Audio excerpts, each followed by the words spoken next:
காஜிப்பேட்டை, லங்கமல்லாவில், பெதட்டூர் வனப்பண்டா, பத்வேல் ஆகிய அடர்ந்த வனப்பகுதிகளில் செம்மரங்கள் அதிக அளவில் காணப்படுகின்றன. இந்த இடங்களில் செம்மரம் வெட்டி கடத்த முயன்றதாக தனித்தனி குழுக்களாக 83 பேரை கடப்பா மாவட்ட வனத்துறையினர் கைது செய்தனர். கைது செய்யப்பட்ட அனைவரும் வேலூர், திருவண்ணாமலை, கிருஷ்ணகிரி மாவட்டங்களை சேர்ந்தவர்கள் என்பது விசாரணையில் தெரியவந்தது.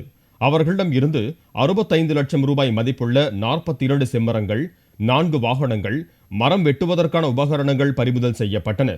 தமிழகத்தின் மலை கிராமங்களை சேர்ந்த பழங்குடியின மக்களான தாங்கள் கூலிக்காக மரம் வெட்ட வந்தவர்கள் என்று கைதானவர்கள் தெரிவித்தனர்.